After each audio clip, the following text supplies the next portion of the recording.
Salamat Ginoo Lord sa nagawa.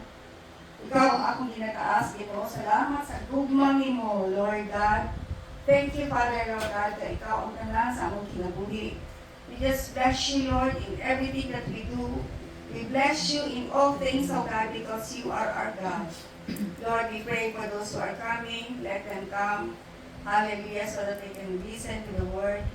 And we just praise you, we give you thanks and honor you in all things, O God.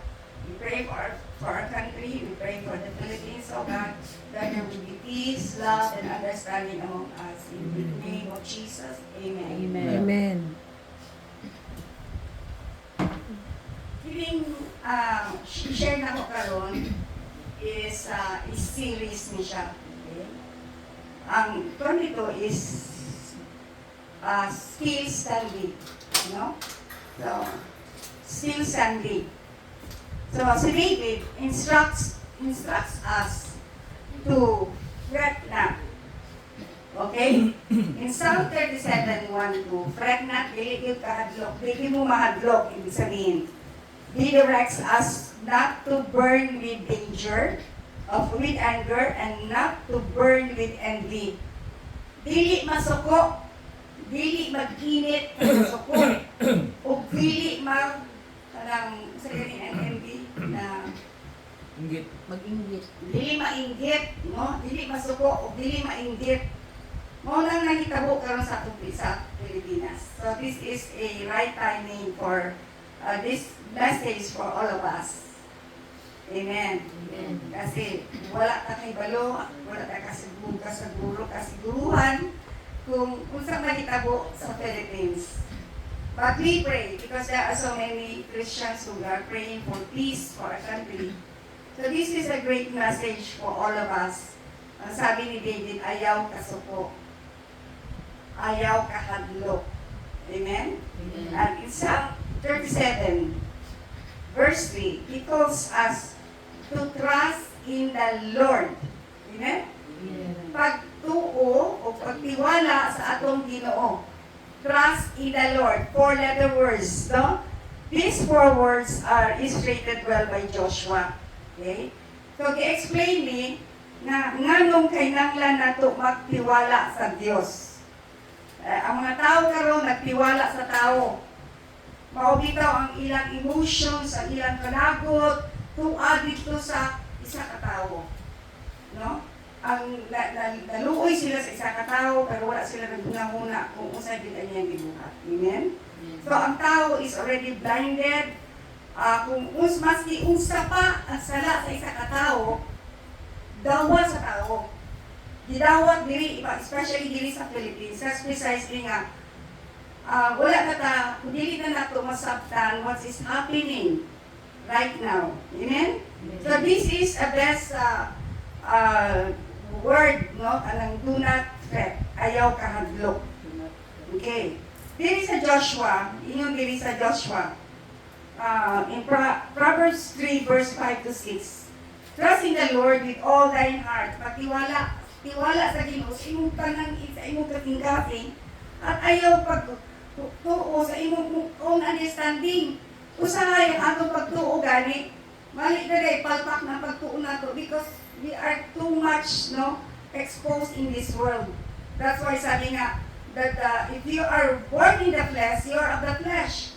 But if you are born in the Spirit, you are of the Spirit. Precisely, you wouldn't know, dili ka ka-discern, kung tawhanon lang gihapon ang muna-muna nimo. That's precisely, ingo sa Ginoo, dito sa Proverbs na, do not trust your own understanding. No? Ayaw lang pag-rely sa imong pagtuo lang.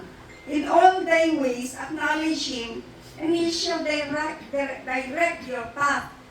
I-acknowledge imong Ginoo, siya ang magdirekta sa imo, ha? Amen ba? Nagilitit ka masikya sa imong pagtuo. Amen. It hurts me to see, especially sa Facebook, na the same spirit does not have the same opinion. Lahi-lahi niyo kayo karon. Mag-ingon gani pagpastor ka, uy, the same spirit, the same ang tuuhan, karon dili na. And ay kahadlok man ako is pagdating sa Antichrist, we believe what is wrong. Di na atong mind is set for the wrong thing. So, maapil na yun pa din as Antichrist. Karon pa lang, this is a warning for all of us because I can see that already. Oh my God. I've been posting in 2 Thessalonians 2, no? I've been posting that 10 to 11 na i-allow na sa Ginoo na magtuo ta sa lies. If we believe in lies all the time, Lord, lisod na kayo ta magtuo sa tinuod because God has blinded us already. Do not wait for the time that we will be blinded. Amen? This is a warning for all of us. Amen? Sige, basahan na to ang Joshua 6, verse 11. Verse 1 to 11, maunang gibuhat ni Joshua, naminaw lang yun siya sa Ginoo kung unsang instruction sa iyaha. Okay? I will just read it and then explain it later.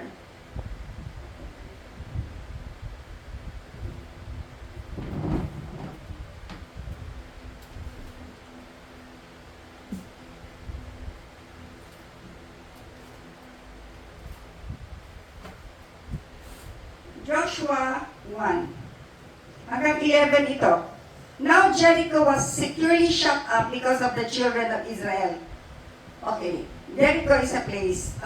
None went out and none came in, and the Lord said to Joshua, nagsulti ang Ginoo kay Joshua. Nakadungo pa ba o ginasultian pa ba mo sa Ginoo karon? Wala na? Nakadungo pa dito mo. Amen. See, I have given Jericho into your, and Jericho, gatag na ni God sa ila, sa tao, okay, sa Israels.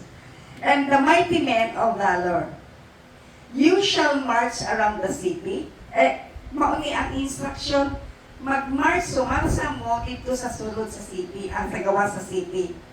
And then, yung diri, all you men of war, you shall go around the city. Kani instruction niya, mga kauban niya, ikot sa city, mga Jericho, no? O niya, this you shall do 6 days. Unong kaadlaw sila mag-marcha. Musa pang isulti sa Ginoo. And 7 priests, 7 ka priests, o katong Ark of the Covenant. But the 7th day, you shall march around the city 7 times, and the priest shall blow the trumpet. Mga instruction na, blow the trumpet, ang priest, okay? Pagkumanan, it shall come to pass when they make a long blast with the ram's horn, and you hear the sound of the trumpet, that all the people shall shout with a great shout. Then the wall of the city fall down, and the people shall go up, every man straight before them. Mauna, ang instruction, blow the trumpet. Pag-abot na nila sa 7th day. Okay? Then, sa 6. Then Joshua the son of Nun called the priest, itawag niya ang mga priest, take up the Ark of the Covenant, dala-dala ang Ark of the Covenant, and let 7 priests bear 7